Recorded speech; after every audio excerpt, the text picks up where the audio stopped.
안녕하십니까. 박종호의 손에 잡히는 경제 플러스 박종호입니다. 식목일을 앞두고 전국이 산불 비상입니다. 실제로 역대 대형 산불의 60%가 건조하고 강풍이 부는 4월에 발생했다고 합니다. 심지어 올해 4월의 산불 위험도는 지난 40년 동안 역대 5번째로 매우 높다고 합니다. 그나마 오늘 단비 소식이 있습니다만 이상 고온 현상 때문에 단비 효과도 오래가지 못할 것으로 보고 있습니다. 불씨가 많게는 1km까지 날아간다고 하더라고요.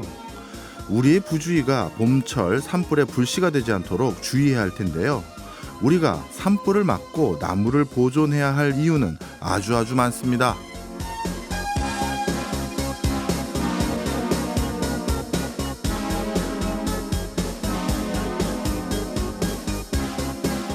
가장 먼저 나무엔 물을 저수하는 기능이 있습니다. 우리나라 산에 저장되어 있는 물의 총량은 180억 톤입니다.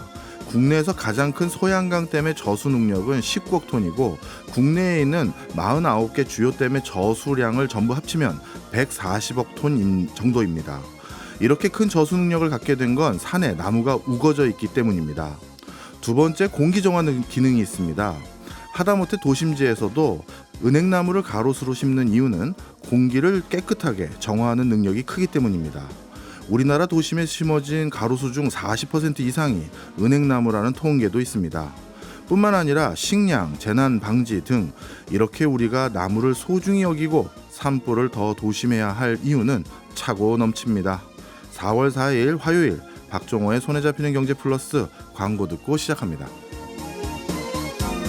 뭔가를 제대로 알고 싶다면 꼭 챙겨들어야 하는 공부왕 이종훈 시간입니다. 오늘도 이종훈 작가 나오셨습니다. 어서 오십시오. 안녕하세요. 지난주 저희 도자기 해봤지 않습니까? 네네. 영국의 보온차이나. 네.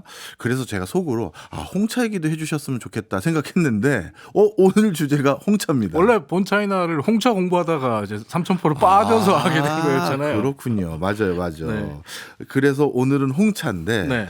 홍차 요즘은 좀 덜 마시는 것 같긴 한데 커피에 밀려서 홍차는 어떤 역사가 있는지 궁금합니다. 실제로 홍차 하면 뭐 영국이 가장 먼저 떠오를 정도로 뭐 영국인들의 홍차 사랑 그리고 영국의 홍차 문화는 굉장히 독특합니다. 전 세계적으로 유래를 찾기 어려울 정도로 굉장히 독특한데 다른 유럽 국가들의 경우 주로 부유한 지배계층이라고 할 수 있는 왕실과 귀족들이 홍차를 즐겨했거든요. 그러면서 홍차 문화가 이제 내려오기 시작했는데 영국 같은 경우는 상대적으로 굉장히 일찍부터 노동자들을 비롯한 경제적 약자들부터 이제 왕실과 귀족 같은 지배계층까지 사회 전 계층 전체가 홍차를 즐기면서 홍차 문화를 자신들만의 독특한 문화로 만들어냈어요. 그래서 전 세계 홍차 문화 그러면 사실은 영국 문화라고 볼 수 있고 이게 어느 정도냐면 이제 그 영국의 홍차 문화를 이제 고상한 것과 속된 것이 함께하는 아속 겸비 문화라고 표현하더라고요. 책을 찾아보니까 이제 근데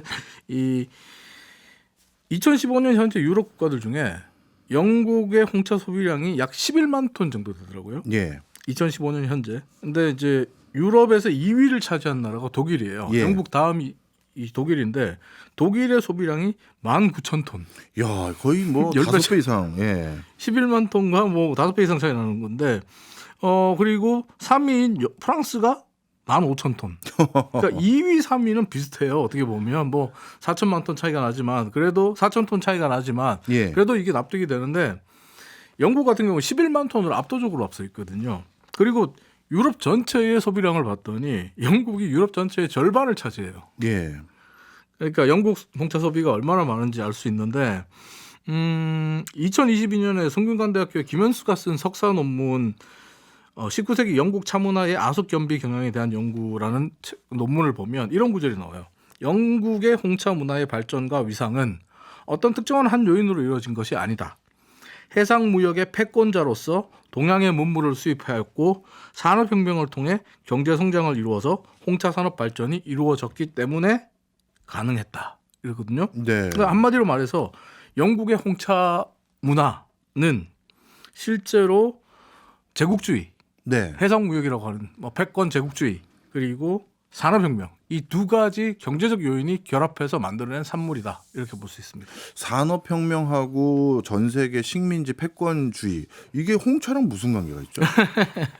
이 산업혁명과 제국주의가 영국 홍차 문화를 발전시킨 1등 공신이에요. 오. 이 두 가지가 없었으면 영국에서 홍차 문화는 없었을지도 모른다라는 게 뭐 대부분의 전문가들 공통된 견해인데 먼저 제국주의부터 살펴보면 홍차를 마시려면 뭐가 필요하죠? 차가 있어야 찻잎이 되잖아요. 있어야 예. 그리고 설탕이 필요합니다. 예. 영국 사람들은 설탕, 우유를 같이 첨가하기 그렇죠. 때문에 설탕이 있어야 됩니다. 근데 17세기, 18세기에 찻잎과 설탕은 일반인들은 감히 꿈도 못 꾸는 엄청난 고가의 사치품이었어요. 예. 그러니까 설탕 한 스푼이면 집 한 채를 살 수 있던 시기도 있었습니다. 이야. 또 이제 이 두 가지 물품, 그러니까 설탕과 찻잎은 당시 영국이든 유럽이든 구할래야 구할 수가 없는 물건이었어요. 영국이랑 유럽에 안 나는 거니까. 예. 참고로 영국이 찻잎, 차라는 걸 처음 접한 게 1598년 네덜란드의 반 린소턴이 쓴 항해기라는 책을 통해서였거든요. 예. 근데 이 책에 차를 소개해요. 근데 일본의 차 문화를 소개합니다. 일본의 차 문화를 소개하면서 뭐 이 책에 기술된 내용은 제가 보질 못했습니다만은 이렇게 뭐 동양의 신비로운 약초처럼 기술했다 그래요. 그렇게 기술해서 영국 대중은 물론이고 귀족들도 뭐 큰 관심은 없었다고 합니다. 처음 들어온 게 1598년이라고 보면 되고요. 근데 본격적으로 영국에서 차 문화가 시작된 거는 1662년 포르투갈의 공주인 캐서린 브라간자가 영국의 왕 찰스 2세와 결혼하면서부터라고 하는데 예. 이 캐서린 공주가 일단 결혼을 하면서 혼수 예물로 배 3척을 가져옵니다. 역시. 배 3척을 갖고 오는데 그 배에는 차와 설탕 그리고 향신료가 가득했어요. 예. 그러니까 이 캐서린 공주가 영국에 도착하고 나서 중국에서 가져온 닭이로 찻잎을 또 뜨거운 물에 부어서 우려내고 네. 차를 마시고 그 안에 설탕을 넣어서 먹는 이 모습을 자주 보여준 거예요. 예. 근데 영국 왕실과 귀족들이 이걸 보고 와 포르투갈 역시 선진국은 다르네. 당시에는 포르투갈이 식민지가 많았으니까 그렇겠죠. 식민지가 많으니까 야 저 차도 있고 신기해 처음 보는 저런 잎도 있고 설탕도 막 넣어서 먹네. 예. 그러니까 너무 부러웠던 거예요. 그러니까 영국 귀족들과 왕실들이 이걸 좀 따라하기 시작을 했습니다. 근데 문제는 찻잎과 설탕을 구하려면 영국 귀족들도 너무 돈이 많이 들어요. 찻잎을 구하려면 중국과 인도, 스리랑카, 실론 같은 데서 차를 수입해서 가져와야 되고 설탕 구하려면 서인도 제도에 가서 설탕을 수입해야 되는 상황이었거든요. 하지만 이 영국 같은 경우에서는 캐서린 브라간자 공주가 홍차 문화를 보급한 이후부터 차에 대한 수요가 급격하게 증가하기 시작하는데 뭐 실례를 보니까 자료를 보니까 이렇더라고요. 1664년에 그러니까 막 캐서린 브라간자 공주가 이제 홍차를 처음 먹고 나서 한 2년 정도 영국에서 2년 정도에 영국에서 수입한 찻잎이 당시로서 약 964g 정도였다 그래요. 964g. 얼마 안 되는 거죠. 예. 그러니까 정말 소수의 왕실, 소수의 귀족들이 가끔씩 먹는 기호식품이었던 거예요. 근데 1783년, 100년이 더 지난 1783년에 영국 동인도 회사가 수입해온 찻잎이 265만 7,063kg입니다. 야. 100년 만에 완전히 세상이 달라졌어요. 그렇네요. 근데 265만 7,063kg의 찻잎이 영국 내에서 소비가 되려면 그야말로 영국은 어마어마한 양의 찻잎이 필요한 거예요. 이러다 보니까 시드니 빈치가 쓴 설탕과 권력이라는 책에서 나오듯이 영국이 설탕 식민지 확보를 위해서 열을 올릴 수밖에 없었고 자신들의 식민지인 인도와 실론에 차나무를 심을 수밖에 없었고 또 중국 그러니까 차를 안 팔겠다고 나오는 그리고 차로 인해서 차 무역으로 인해서 막대한 무역 적자를 안겨주는 중국에 대항해서 아편 전쟁을 일으키고 이 자체가 결코 우연이 아니라는 거예요. 덕분에 영국은 전 국민이 홍차를 즐기고 소비할 수 있게 된 거고요. 예, 말씀을 쭉 듣고 보니까 제국주의가 영국의 홍차 문화 발달의 1등 공신이라는 건 이해를 했어요. 왜냐하면 반대일 수도 있어요. 홍차 때문에 제국주의를 더 가열차게 진행할 그렇죠. 수도 있는 그렇네요. 거죠. 차를 심어야 될 고장을 점령해야 되니까. 설탕이 나는 사탕수수가 있는 곳을 점령해야 되고. 그렇죠. 그래서 제국주의는 제가 어느 정도 이제 이해를 한 것 같은데 아까 서두에 산업혁명도 1등 공신이라고 말씀해 주셨잖아요. 그거는 뭐와 관련이 있습니까? 산업혁명이 영향을 미친 건 소위 영국의 홍차 문화를 만들어냈어요. 일단 일하는 중간에 잠깐 차 한잔 하면서 휴식하는, 소위 우리도 자주 쓰는 용어죠. 티타임 브레이크. 네. 이 티타임 브레이크가 산업혁명 때 나왔거든요. 음. 산업혁명기에 영국의 가장 큰 사회 문제는 저임금과 너무 긴 노동시간이었어요. 때문에 영국 같은 경우 1833년에 공장법을 만들어서 하루에 12시간 이상 일을 시킬 수 없도록 법으로 규정합니다. 예. 법으로 하루에 12시간 이상 일을 시키지 말라고 한다는 건 12시간 이상 시키는 공장주들이 많았다는 뜻이기도 하죠. 그러던 중에 한 공장주가 쉬는 시간에 공장의 노동자들에게 차를 지급한 적이 있어요. 근데 차를 지급하고 나니까 노동자들의 집중력이 좀 높아지는 것 같다. 사고도 좀 덜 난다. 오. 작업 능률이 올라가는 것 같다라는 그 결과를 찾게 됩니다. 발견하게 예. 됩니다. 그리고 이것이 이제 농장, 광산, 공장 예. 뭐 전체로 확산되면서 이 티타임 브레이크, 티 브레이크가 하나의 문화로 이제 자리를 잡게 되는데, 이런 소문은 요즘도 많이 냈으면 좋겠는데요. 요거는 근데 사실 어떻게 보면 이 노동의 효율성을 높이기 위해서 예. 나온 거죠. 그래도 잠깐 쉬는 시간을 이제 주는 산업혁명기에 거잖아요. 수많은 그 생산품을 만들어내야 되다 보니까 노동자들 입장에서는 정말 쉴 새 없이 돌아가는 기계의 일부분처럼 일해야 됐거든요. 네. 근데 이렇게 일하면 사람은 고장이 나고 집중력이 그렇죠. 떨어지고 사고가 나잖아요. 맞아요. 근데 휴식 시간에 마시는 차 한 잔이 이 지루하고 오랜 시간이 걸리는 교대 근무 시간까지의 시간 동안 노동자들의 긴장감을 유지시켜 주는 거죠. 그리고 기계가 빠른 속도로 돌아가는 동안에도 집중력을 유지할 수 있도록 해줬고, 그러다 보니까 공장주와 이 사장님들의 입장에서 볼 때는 네. 야, 홍차 한 잔 주는 게 이게 공장을 부드럽게 돌아가는 윤활유야. 홍차를 적극적으로 권장하자라고 하면서 티타임 브레이크. 지금도 사실 영국 같은 경우는 일하다 중간중간에 티타임 브레이크를 하거든요. 지금도요. 그래서 미국 같은 경우에 뭐 대표적인 사례가 아바타를 만든 제임스 카메론 감독. 예. 제임스 카메론 감독이 에얼리언 2 감독을 했었는데, 네. 에얼리언 2를 찍을 때 영국의 파인 스튜디오라는 데 가서 찍었어요. 예. 영국 그 영화 스태프들과 같이 일해야 됐거든요. 예. 근데 여기서 제임스 카메론이 폭발하고 막 다 해고시키고 난리가 난 적이 있어요. 영화 엎어질 뻔한 일이 있었거든요. 그게 왜냐하면 촬영하다가 영국 스태프들이 이제 홍차 마셔야 됩니다 하고 쉬어버리는 거예요. 1시간 휴식을 취해버리니까 예. 미국인인 제임스 카메론이 볼 때 이게 이해가 안 됐거든요. 지금도 이 홍차 브레이크, 뭐 티타임 브레이크는 외국인들이 보면 좀 낯설 그런 문화 중에 하나인데, 어쨌든 공장과 노동에 좀 더 효율적인 그 윤활유적인 역할을 하기 위해서 홍차를 그 공장주와 사업주들이 적극적으로 보급했다, 이렇게 네. 볼 수 있는 거고, 또 하나는 바로 패밀리 밸류. 가족 밸류가 문제. 뭐예요? 가족? 예, 가족 문제예요. 산업혁명기에 생겨난 그 영국 사회 또 하나의 난제 중에 하나가 가족이 해체된다는 거예요. 어허. 가족의 유대가 깨진다는 거예요. 예. 산업혁명 이전에 영국 사회는 농경 사회. 예. 농사를 지으면 네. 매일 가족이 얼굴을 맞대고 살아요. 대가족이어야죠. 그리고 네. 같이 살아요. 예. 근데 공장 노동을 하게 되면 일정한 시간 동안, 즉 9시부터 출근해가지고 뭐 집에 들어오는 6시까지, 6시 이전까지는 공장에서 생활하잖아요. 예. 그리고 직장이 다르게 되면 다 따로따로 다른 곳에서 생활하게 되잖아요. 그리고 집에 돌아오면 6시, 7시, 8시 뭐 이렇게 되잖아요. 그러면 가족들이 이제 어떻게 보면 하숙집에 모이는 거랑 똑같은 거예요. 그러다 보니까 가족의 유대가 현저하게 떨어진다. 이걸 극복하기 위해서 소위 영국 노동자 계층에서 하이티 문화라는 것을 유행시키기 시작합니다. 하이티는 또 뭡니까? 하이티는 홍차를 마실 때 이제 보통 낮은 티 테이블에 놓고 이제 홍차를 마시잖아요. 예. 근데 그 낮은 티 테이블이 아니라 식사하는 식탁. 식탁은 좀 높잖아요. 예.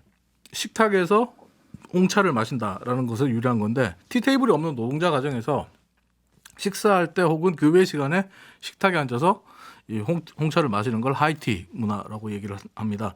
이 하이티 문화 같은 경우 초기에 스코틀랜드에서 이제 시작됐는데, 저녁 식사 때 뭐 식사의 한 방법으로 아버지와 가족들이 하루 종일 공장에서 고된 노동을 마치고 지친 몸으로 집에 돌아왔을 때 차가운 고기와 그 여러 가지 버터, 뭐 빵 이런 것들을 놓잖아요. 그리고 테이블 중 식탁 가운데다가 뜨거운 닭안에 우려낸 뜨거운 차, 이걸 이제 가족들이 음료처럼 마신 거예요. 네. 그러니까 뭐 맥주나 뭐 에일 같은 그 주류가 아니라, 알코올이 아니라 이걸 마시게 됐는데, 이러면서 이걸 처음에는 미트티, 고기와 차 이렇게 불렀는데 이제는 이제 그 하이티라고 높은 식탁에서 먹는 그러니까 식사 때 홍차를 마시는 문화를 이제 노동자 계층들이 만들어내기 시작한 거죠. 노동자 계층은 그럴 수밖에 없었던 게 다른 시간에 홍차를 마시는 건 공장에서뿐이니까 네네. 가족끼리 같이 홍차를 마실 수 있는 시간이 이 하이티 시간밖에 없었거든요. 예.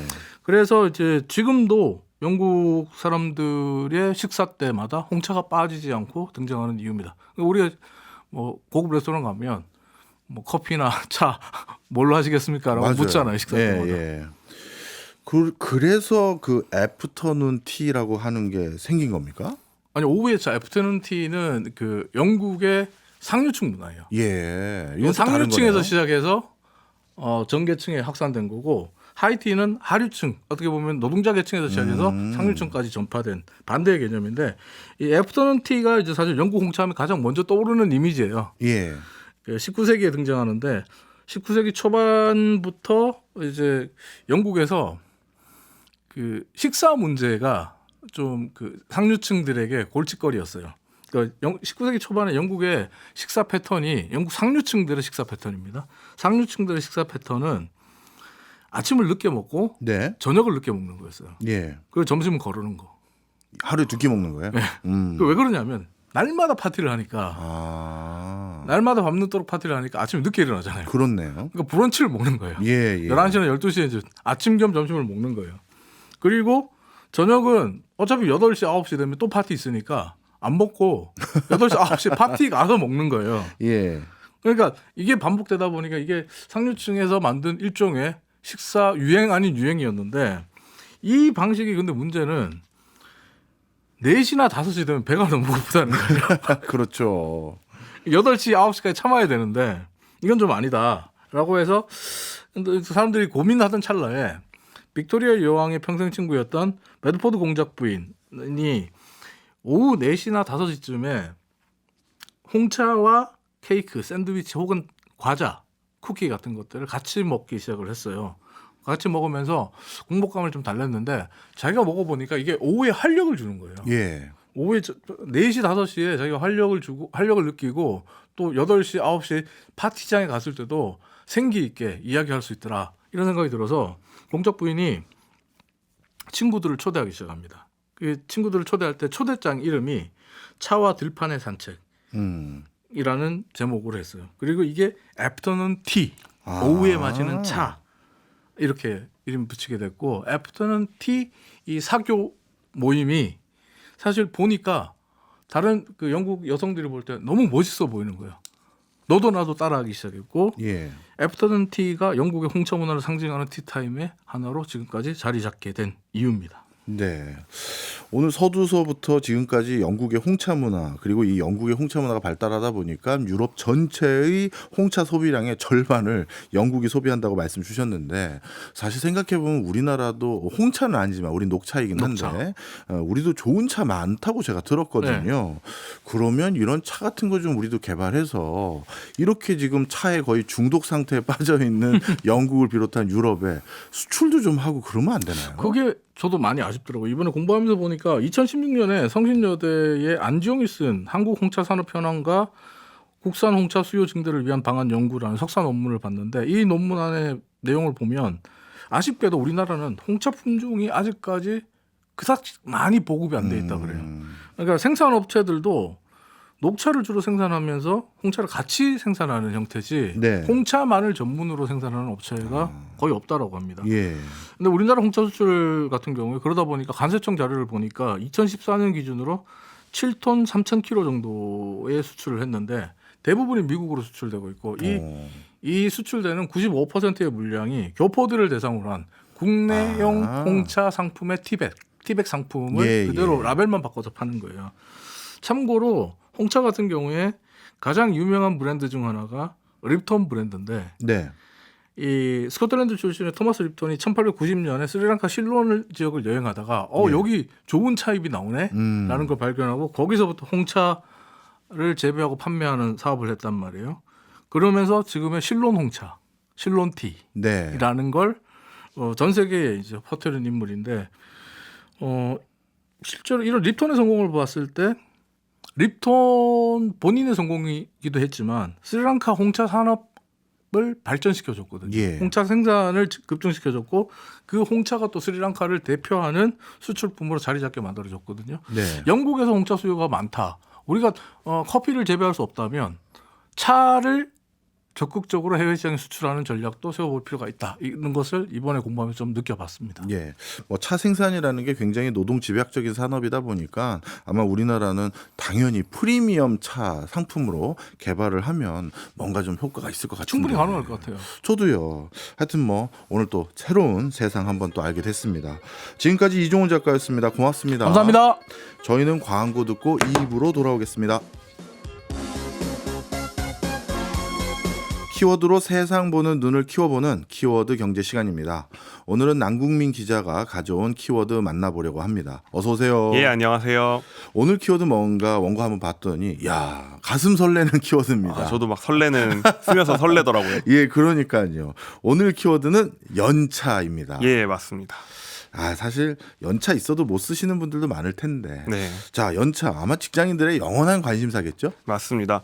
연차란 얘기 딱 듣는 순간 모두가 직장인들 설렜을 텐데 또 한편으로는 이걸 있는데도 쓰지 못하는 경우 아니면 눈치 보고 쓰는 경우가 많다 보니까 약간 애증의 대상 같은 그런 키워드이죠. 예. 근데 또 요즘에 주목받는 이유가 정부에서 근로시간제 개편을 추진하면서 이 연차가 아주 이슈로 떠오르고 있습니다. 예. 대다수 직장인들은 불만이 아주 많은데도 말을 못하고 있었죠. 지금까지는 맞아요. 그러려니 직장 생활이 그런 거지 했는데 이번에 큰 이슈가 되다 보니까 아주 온라인 같은 곳에서 문제를 토로하는 게 쏟아졌고 오늘은 그래서 이 연차를 두고 한국 경제에서 이 연차가 어떤 의미가 있는지 또 어떻게 사용되고 있고 또 어떻게 바뀌어야 할지 이런 큰 이야기를 한번 해보려고 합니다. 예, 사실 저도 요즘 사회적으로 이슈가 돼서 다시 한번 생각해 보게 됐는데요. 그동안은 저도 직장 생활하고 있을 때 연차는 그냥 회사가 주어지는 대로 따라야 된다고만 생각했는데 이 연차 도대체 어떻게 생기고 어떻게 형성되는 겁니까? 연차를 요즘에 뭐라고 했냐면 회사에서 보내준다고 하잖아요. 휴가 예, 보내준다고. 맞아요. 그런데 사실 법적으로 따져보면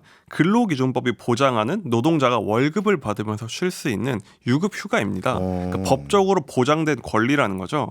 법적으로 따져보면 1년 이상 근무했거나 그동안 근무일의 80% 이상을 출근했으면은 15일의 휴가를 줍니다. 모든 직장인들에게. 그러니까 15일은 쉴 수 있는 권리가 보장이 되고 예. 만약에 1년 미만 근무했거나 또 출근일이 1년에 80%가 안 된다. 이런 경우는 한 달에 하루씩 이거 보통 월차라고 하죠. 예. 월차를 한 개씩 하루씩 주고 있습니다. 예. 그런데 이게 조금씩 연차가 그러니까 근무 연수가 늘어나면 연차가 늘어나는데요. 3년 이상 근무한 경우에는 2년마다 하루씩 더 늘어납니다. 예. 그래서 입사 10년 차가 되면 한 19일 정도의 연차가 있는 거고요. 최대 25일까지 늘어나는데 21년 근속하면 25일을 받을 수 있습니다. 최대치는 25일로 정해진 건가요? 예, 최대치는 정해져 있는데 예. 그러니까 회사인의 부장님은 예. 25일까지 쉴 권리가 있다는 거죠. 그렇군요. 원리적으로는. 중요한 말씀하셨어요. 원리적으로는 그렇죠. 이론은 20일이 넘어도 20일 넘게 쉴 수 있다는 건데 현실은 다르잖아요. 그렇죠. 그래서 아주 불만이 크죠. 회사 부장님이 20일 동안 휴가 갔다는 걸 본 분은 많지 않으실 거예요, 아마. 이거는 거의 나가기 직전에 그렇죠. 하시는 책상을 빼시나 보다 이런 얘기를 하겠죠. 그런 분위기인데 정말 그럼 통계로는 어떻게 나오냐 보면은 지난달에 보건사회연구원이란 곳에서 연구를 발표했는데 2021년 기준으로 직장인들이 받은 유급 휴가일은 평균 17일입니다. 그러니까 이거는 보장된 일수가 17일인데 그럼 실제로 얼마나 썼냐 조사를 해보니까 11.6일을 쓴 거예요. 그러니까 보장받은 건 17일인데 쓴 건 12일이 안 되잖아요. 그러니까 모든 직장인들이 평균적으로 5일 이상의 휴가를 못 쓰고 그러네. 날리고 있다. 할 수 있습니다. 네. 이러다 보니까 휴가를 몰아서 유럽처럼 2주 동안 갔다 온다 이런 건 우린 생각도 못 하잖아요. 그런 걸 하라고 하니까 현실을 모른다. 불만이 아주 쏟아질 수밖에 없는 거죠. 그렇네요.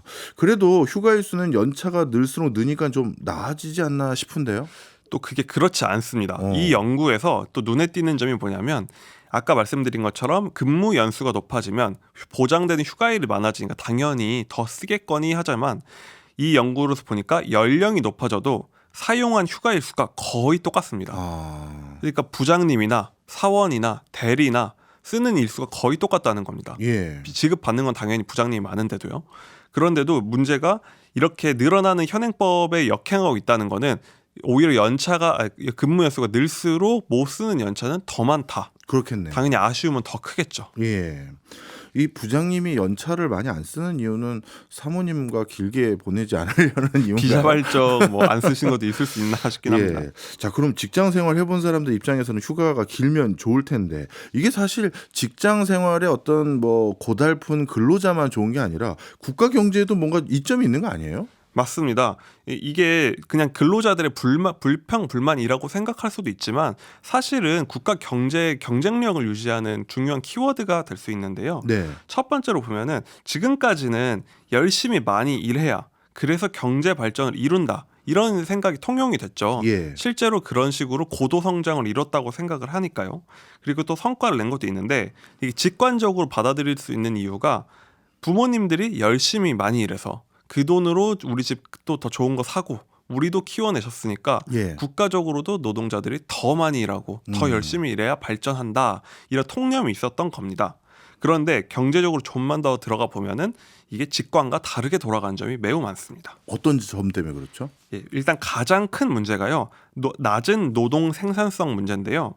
이게 노동 생산성이 조금 어려운 것 같아서 설명을 드리자면 쉽게 말해 노동자가 시간당 만들어내는 부가가치를 측정한 결과입니다. 예. 그러니까 1시간 일하고도 물건을 10개 만드는 사람이 5개 만드는 사람보다 노동 생산성이 2배인 거죠. 그렇죠. 만약 생산성만 똑같다면 2배 일하는 사람은 당연히 산출량도 2배가 되겠죠. 예. 그러니까 이게 너무 많은 연차를 보장하면 안 된다고 주장하는 쪽의 논리인 겁니다. 더 많이 일해야 더 많이 만들지. 예. 그런데요, 이 근로시간이 긴 나라일수록 생산성이 낮다는 연구가 있습니다. 예. OECD 자료를 보면 근로시간과 생산성을 놓고 비교했을 때 이게 정확히 반비례하는 경향이 보인다는 거예요. 즉 근로시간이 많아지면 생산성은 떨어진다는 거죠. 한국이나 멕시코는 가장 노동시간이 많은 나라 중 하나인데요. 예. 그 반면에 생산성은 가장 낮은 축에 속합니다. 아. 반면에 그 반대쪽엔 독일, 네덜란드 같은 선진국들이 있는 거죠. 예. 그럼 이 말은 한국 노동자들은 아주 오랫동안 열심히 일하든지 매우 과로를 하는데 예. 또 독일 노동자들은 짧게 일하고 집에 가서 쉬고 있다. 예. 근데 만들어내는 결과물은 똑같다는 겁니다. 그럼 삶의 질의 관점에서는 이거는 당연히 고쳐야 되는 문제인 거죠. 그렇죠. 어떻게 보면 당연히 상식적인 건데 축구 선수들이 연장전 뛰면 발걸음이 무거워지고 유효 슈팅 수가 떨어지는 게 당연한 거잖아요. 그렇죠. 이 독일과 네덜란드는 짧고 굵게 일하는 문화 참 잘 정책된 것 같은데, 근데 갑자기 궁금합니다. 혹시 방금 살펴봐 주신 연구 중에서 남녀에 따라서 연차를 쓰는 패턴이 달라진다든가 정규직이나 비정규직에 따라서도 또 달라진다든가 뭐 이런 차이가 또 있나요? 그런 거에서도 연구가 나와 있는데요. 처음에 얼마 전에 정부에서 유럽식 장기 휴가를 막 가는 문화 이런 걸 얘기했을 때 예. 반응 중에 하나가 결국 대기업 좋은 일 시키고 정규직들만 그런 거 하는 거 아니야 이런 비판이 있었습니다. 예. 그런데 통계를 찾아보면 이게 참 평등하다고 해야 할지 모두가 불행하다고 해야 될지 모르겠는데 정규직과 비정규직, 남자, 여자, 그리고 공공기관, 민간기업 가릴 거 없이 쓴 휴가 일수는 거의 똑같습니다. 그러면 차별은 없는 거네요?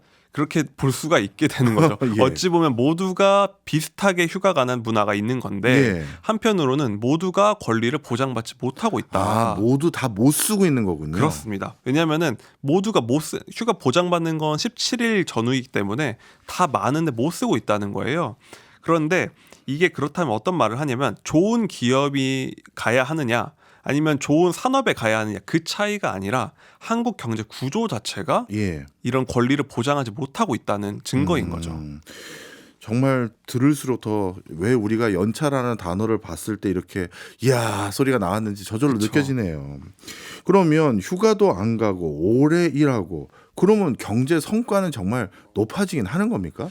그렇지 않다는 거죠. 이게 직관적으로도 직장에서 오래 근무한다고 꼭 성과가 비례하느냐 그건 아닌다는 거 직장생활 해보신 분들 느끼실 거예요. 그렇죠. 그냥 정말 오래 앉아있고 늦게 퇴근하는데 일 하나도 안 하는 그런 사람들도 있잖아요 사실. 있죠. 예. 그런데 저도 직장생활 했던 경험을 떠올려 보면 어차피 야근할 건데 저녁 먹고 좀 쉬엄쉬엄 합시다. 뭐 점심 먹고도 조금 쉬엄쉬엄 하고 또 부장님 퇴근하는 거 보고 퇴근해야 하는데 뭘 미리미리 하나. 그러면 일만 늘어나지. 이런 식의 생각이 퍼질 수가 있다는 겁니다.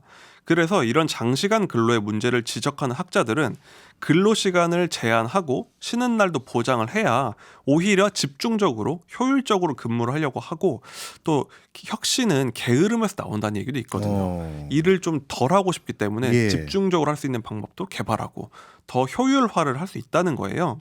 그래서 요즘에 얘기 나오는 것 중에 주 4일제를 꿈꾸는 경우가 많잖아요. 예. 실제로 국내 어떤 교육 기업도 주 4일제라서 굉장히 유명한 곳이 있거든요. 예. 거기 직원과 제가 얘기를 해봤어요. 예. 주 4일자니까 어떠세요? 근데 좀 업무가 좀 주나요? 그랬더니 전혀 줄진 않았다고 해요. 그래서 어떻게 하세요? 그랬더니 정말 월요일부터 목요일까지 눈, 코 뜰 새 없이 바쁘다는 거예요. 정말 몰아서 하고 근데 금토일을 쉬니까 삶의 질이 정말 비교가 안 된다. 얘기를 합니다. 상상만 해도 정말 좋아질 것 같아요. 정말 좋죠. 그런데 예. 실제로 해봤을 때도 절대 일이 줄지 않는다. 그 대신 집중적으로 한다는 겁니다. 예.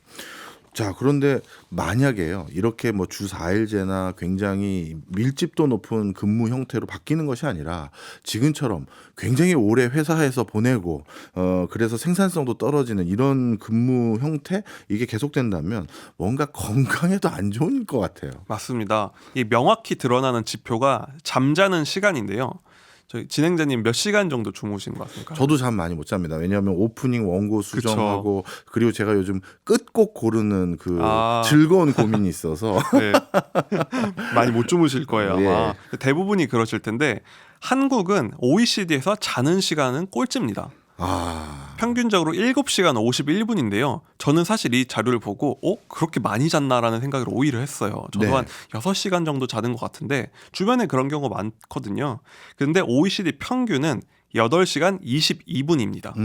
한국인보다 30분씩은 더 자고 그렇네요. 1등 가장 많이 자는 미국은 8시간 48분 잡니다. 야, 거의 9시간 자는 거죠. 그렇네요. 그러니까 한국인은 미국인보다 1시간씩 더 못 자는 거예요. 예. 그러니까 당연히 건강에 좋을 리도 없고 행복도도 낮아지고 또 문제는 이렇게 잠을 못 자면 다음날 정신이 약간 혼미하잖아요. 맞아요. 그러니까 작업 효율이 굉장히 떨어지고 이렇게 되면 아침에 나가서 뭐 커피 한 잔 하고 올게 뭐 이렇게 된다든지 좀 낮잠을 자야 된다든지 이렇기 때문에 결국 전체적인 생산성은 좋아질 수도 없고 건강까지 해친다는 겁니다.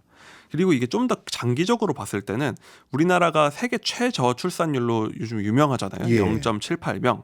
그런데 이것도 도저히 아이 키울 시간이 없으니까 당연히 못 낳는다. 그렇네요. 이런 얘기하는 분이 많아요. 그러니까 장기적인 국가 생산성까지도 해치고 있다는 겁니다. 주 4일째 하면 아이들 좀 더 낫지 않을까요? 훨씬 나아지지 않을까 싶습니다. 네, 맞습니다. 자, 그런데 요즘은 그래도 정부에서 대체 공휴일 이런 것도 많이 만들고 휴가도 길게 쓰라고 자꾸 권장하면서 뭐 국내 여행 가면 무슨 뭐 쿠폰 같은 지원금도 주는 것 같더라고요. 이런 문화가 좀 자꾸 정착되면 좀 바뀔까요? 그런 게 좀 된다면은 경제 구조도 바뀌고 예. 삶의 질도 훨씬 좋아질 수 있을 것 같아요.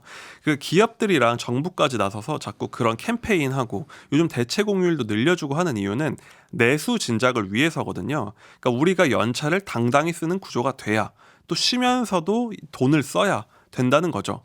그러니까 이렇게 중요한 경제적인 문제가 있는데요. 우리처럼 경제 발전을 좀 이룬 국가들은 비슷한 경로를 따라가는 게 있어요. 소득이 낮을 때는 주머니에서 돈이 없으니까 뭘 쓸 수 없잖아요. 이럴 때는 해외에 팔아야 되는 수출 중심이기 때문에 열심히 하루 12시간, 15시간씩 일해서 물건 만들어 팔자 이렇게 예. 되는 겁니다. 그런데 이제는 우리나라처럼 어느 정도 경제력이 올라오면 우리 스스로가 우리나라 안에서 좀 사용을 해줘야 예. 내수 경제가 성장한다. 그렇죠. 그래야 튼튼한 경제가 되고 일자리도 많이 생긴다. 이런 단계로 접어드는 겁니다. 비슷하게 1만 불을 넘은 중국도 내수 진작 이런 얘기를 많이 하거든요. 예. 이게 다 내수 진작을 해야 되는 건데 모두가 돈 쓰는 시간 없고 일만 하면은 당연히 이게 어렵다는 거죠. 그래서 앞으로는 산업 구조 개편이나 경제 체질 강화를 위해서도 연차를 보장해야 된다 이런 목소리가 많습니다. 네. 그러니까 공급은 넘치는데 쓸 사람은 없다는 이런 분위기가 있는 거예요. 뭐 멋진 호텔을 만들어놔도 오는 직장인이 없으면 안 되잖아요. 없네요. 예, 그렇죠. 그렇기 때문에 유럽 같은 경우를 보면 한 달 이상 휴가를 가고 이러니까 유럽의 지중해 주변은 여행 산업이 굉장히 발달돼 있고 예. 고급 숙박업소나 뭐 요트 이런 것도 발달돼 있고요. 또 호주 같은 경우는 워낙 대자연이 유명하다 보니까 액티비티 산업이 굉장히 발달돼 있어요. 여기서 일하는 분들이 굉장히 많다고 합니다. 또 이런 식으로 내수 경제가 활성화돼야 또 튼튼한 또 일자리가 많이 생긴다는 겁니다. 우리나라도 이거 연차 다 안 쓰면 감봉을 한다든가 아니면 승진해서 누락을 하던가 뭐 이런 정도 해야 될 것 같은데. 자, 그런데 그렇게 휴가를 다 쓰기를 모두가 바라긴 하지만 참 그래도 현실적으로 어려운 부분이 있을 것 같아요. 어떻게 바뀌어야 할까요? 지금도 연차를 쓰게 하는 제도는 있습니다. 근로기준법에 사용자가 할 수 있는 연차 사용 촉진 제도라는 게 있는데요. 1차로 근로자가 그 한 해가 끝나기 전 6월 달쯤에 7월쯤에 당신 남은 휴가가 며칠이니까 어떻게 쓸지 계획서를 내시오. 이게 1차 촉진이란 걸 해야 되고 10월에는 2차 촉진을 해야 된다고 법이 명시돼 있어요. 예. 그래 저 이거 조사하면서 처음 봤습니다. 저도 직장 생활을 해봤지만 이렇게 서면으로 쓰라고 통지한 경우 없잖아요. 예, 맞아요. 그러니까 현실적으로 현재 법상으로는 연차 사용을 강제하거나 촉진하기가 쉽지 않다는 겁니다. 이 제도도 활성화시키려면 이거 제대로 적용 안 한 회사에게 또 무슨 페널티를 부과하면 더 그렇죠. 괜찮을 것 같은데. 네. 자, 어떻게 보면 이제 결론을 내야 될 것 같은데요. 노동개혁보다 저는 휴가개혁 이런 게 솔직히 더 반갑습니다. 맞습니다. 이 성과를 내려면 뭘 어떻게 해야 될까요? 다양한 아이디어들이 지금 쏟아지고 있는데요. 일부 스타트업 같은 경우에서는 연말에 안 쓴 연차가 있으면 12월 31일 전에 붙여서 셧다운이라고 말하는데 모두가 강제 사용을 하도록 만드는 제도를 쓰는 경우가 있습니다. 네. 그리고 또 크리스마스 전후에 어차피 연휴가 있다 보니까 이때 몰아서 쉬게 한다는 경우도 있고요. 또 다른 수단은 휴가 사용의 공시제 이런 것의 아이디어도 나오고 있는데요. 예를 들어 일본 같은 경우는 연말이 되면 연초에 되면은 언론에서 연차 많이 쓴 기업 순위 기사가 막 나오거든요. 예. 제가 검색해 보니까 많이 쓰는 곳은 150일을 쓰는 경우도 있더라고요. 와. 그러니까 공휴일을 다 합쳐서. 예, 예. 그런 경우도 있기 때문에 이런 경우는 가고 싶은 기업, 그렇겠네요. 아름다운 기업 이렇게 예. 되는 거고 순위가 낮으면 블랙 기업으로 찍힌다는 거예요. 예. 국내에서도 좀 ESG 경영 관점에서 연차를 얼마나 쓰고 있고 며칠 얼마나 소진을 못했는가 이런 걸 기업별로 공시를 시켜야 된다. 이런 주장도 나오고 있습니다. 네, 뭐 좋은 아이디어 많이 나온 것 같습니다. 근데 이 와중에서 참 많은 생각이 들게 만드는 글을 하나 올려주신 분이 계세요.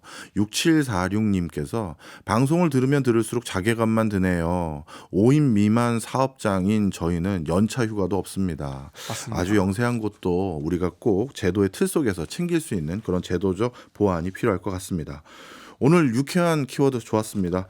지금까지 남국민 뉴스 큐레이터였습니다. 예, 감사합니다. 고맙습니다. 지금 듣고 계신 곡은 BMK의 꽃피는 봄이 오면입니다. 봄 되면 꼭 들려드려야지 하고 챙겨놨었는데 벌써 벚꽃이 조금씩 진다고 하더라고요. 그래서 부랴부랴 선곡했습니다. 박종호의 손에 잡히는 경제 플러스는 내일 11시 5분에 다시 찾아오겠습니다. 고맙습니다. 어렵고 싶어도 다시 흐른 눈물 때문에 경제 생활의 플러스가 되는 아주 경제적인 시간. 박정우의 손에 잡히는 경제 플러스.